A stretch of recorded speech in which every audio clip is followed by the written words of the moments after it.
Hi, Heather here for Sew It Yourself. This episode we're going to make small strips of chenille and turn it into this lovely Scotty dog. Please be aware that I am still working on figuring out how to use my cell phone properly, so some of the video is shot vertically instead of horizontally. And while that may be frustrating, please bear with me. To start the whole process of doing the chenille, and we're doing just small strips, we're going to take a 1/2 meter or 1/2 yard piece of fabric and cut it in half on the fold, lay them one on top of the other, and then we will stitch down the center, and this is conveniently has lines on it so I can follow the first line, and then 3/8 of an inch on either side all the way across. And I will be stitching from the back side because I want to use this thread here, which is a fusible thread. This is a Gutermann. It's not sponsored, but Gutermann has a fusible thread and Dritz has a fusible thread. There might be others out there, but I'm not aware of them. So this is what I'll be using on the top, and then I'll just use white for the bobbin thread, which will be showing up on this side. But as we know with chenille, you know, once it's all frayed out, you're not going to see that anyway. And this is a flannel. You want to use some kind of a fuzzy fabric. It will fray up better and look fuzzier in the end. So I'm going to go stitch this, and then I'll show you how we're going to cut it, and we'll go on from there. So I've sewn a few lines, you can see. And I originally told you to put it in the needle, but this is what happens. It just kind of, this is the bobbin on this, and it's pulled the needle threads down and shredded it. And part of the reason is because, as you can see, this is a very loosely spun together thread, and so it just shreds in the needle. So I switched and put it in the bobbin, and it came out lovely. So definitely you want to put that fusible thread in the bobbin. Now I'm going to cut this into strips, and you can either use a rotary cutter and a ruler and go kind of in between. You'll have to kind of eyeball in between those rows, or you can just use scissors and eyeball in between.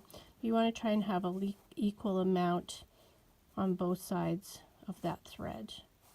And we should get several strips out of that. I've cut these apart, and as you can see, I've got 4 strips here. I left the sewn piece on both sides, so if I need to make more, I can. I'll have something to measure against my presser foot. So now what I'm going to do is I'm going to mark my design on the fabric that I've chosen, and I'll show you how to do that, and then I'll show you how to put this on. I've decided to do this nice little Scotty dog, and I'm going to put a heart in the center. This is just clip art that I have found online. You can go to images and pull something off of there and copy it, or you could go to a coloring book site, find something there, find your kids' coloring books, see if you can find a design that you like. Truck, car, airplane, something, and that's what you want to use, some basic. You don't want something really complicated for chenille. It's going to be hard. So this will be a nice little Scotty print on a Scotty dog. So now what I'm going to use is I'm going to use this tracing paper that you can get at a fabric store. Many different brands and kinds, all's fine. So we put that face down on our fabric, and I'm using 2 different sheet colors because neither one is quite big enough by itself. So I'm just going to butt them up, actually overlap them a little bit. Sorry, I'm using my cell phone, so if I'm not showing you what I'm doing, it's because I forget what I'm supposed to be concentrating on. Okay, and now I'm just going to take a ballpoint pen, which is nice and sharp, and I'm going to just trace around the outline of the dog on the tracing paper that is on our black fabric, and I will show you what that looks like when I'm done. This is now the outline that I have, It traced really, really well. You don't want to use a marker because you can't put enough pressure on it. So definitely a ballpoint pen is the way to go. Even a pencil, you can't put the same amount of pressure without breaking the lead. So now we are simply going to take this over and we're going to start ironing this down. And this is only a temporary hold. We're going to have to stitch it after it's ironed. But because it's on the bias, it will go around corners, it will do what we want it to, and because we've got the fusible thread, it will adhere to this fabric. So this is a canvas. I decided to use a black canvas, and we've got marks on here, but this will all come off. We have to wash it anyway to fray it up. And I'm using the black canvas. I'm not sure what I'm going to use it for. It might be the center panel on a bag. Don't know quite yet, but this is what I'm using, and I will show you how we're going to press this on. Alright, I am using a steam iron, and basically it's the steam that kind of holds it down. You need to put it down on your project. You're going to just move this around as you need to. Oops, forgot the steam part. Now the problem is that it's very hot, that steam. So you want to make sure that you keep everything moving, and I've got a skewer here, so if I need to, like here at this point, I may just have to put that down like that so that I can actually press it without burning my fingers.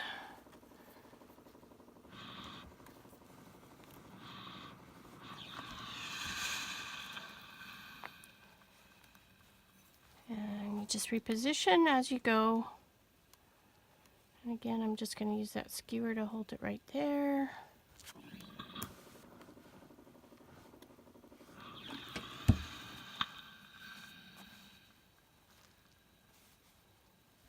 And basically you want your stitching just to go right on your line. Try and line that up as best you can. And 5 to 10 seconds is about what you need to hold that iron on there with the steam. I thought I'd better show you how to do these very pointy ear parts. So I'm going to use the skewer and hold that there. I'm going to move my fabric around so the stitching goes on that line. And in the meantime, you're also going to make sure that all that fabric is up because we want that to fray out. So we want to make sure that's like that. Once you've got everything where you want it, then you put this on and steam it for 5 to 10 seconds. Now when we go to stitch it, we're just going to make sure that we move all that fabric out of the way so we can stitch on that stitch line again. And up here we're just going to move that fabric out of the way. And then make sure we stop with the needle in the down position right at the point. And this one here, we'll just move all this fabric out of the way as well when we stitch down to that point. So I've run out of fabric, or the strip that we have been using, so I'm just going to start this next one exactly where that one ends, and then we'll just keep going on around until we get down here, and then again we'll just stop exactly where that one ends. And it won't show because we're fraying all this out anyway, and that'll be just fine.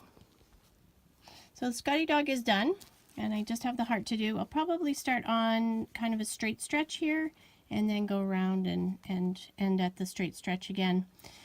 The thing to note is you want to make sure you have some kind of ironing pad that you're working on and some kind of table that is not going to get wrecked. I actually started this project on my cutting mat thinking this ironing mat would be enough, but it wanted to warp, so it has gone flat again since I've stopped putting heat on it, but it wasn't very happy. So do make sure you do it on either glass or a nice solid wood that isn't going to get wrecked.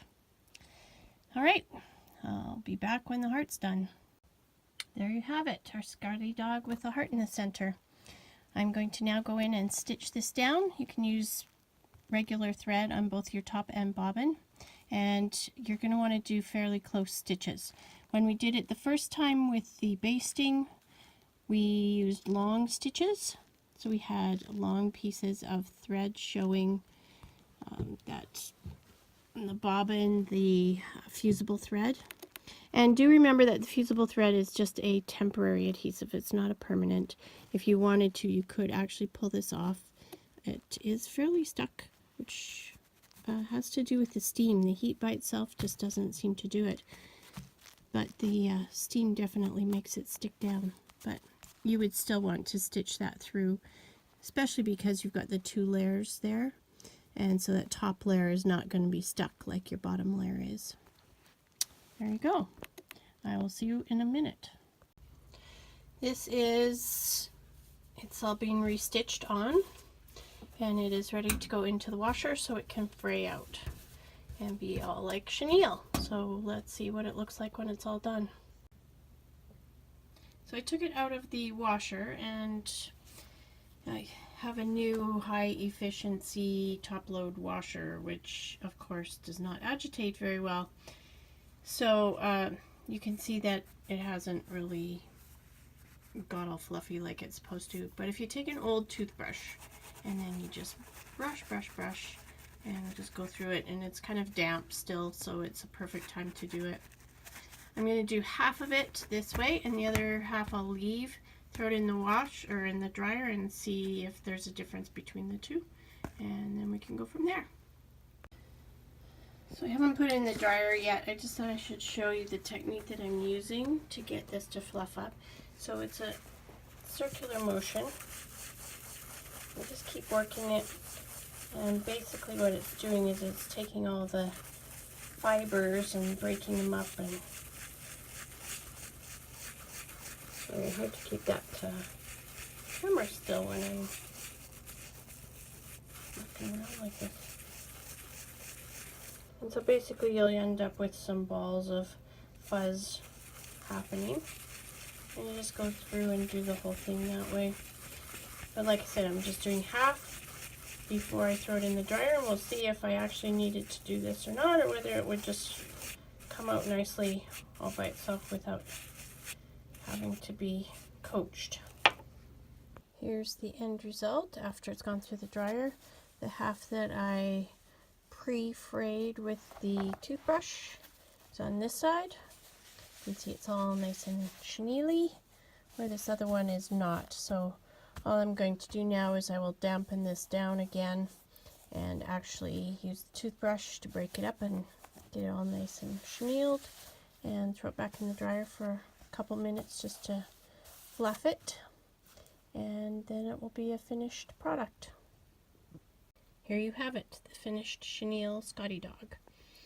If you liked this, please subscribe or hit the like button, or both. That would be great. Leave me a comment if there's anything else you have questions about or would like to learn. Let me know.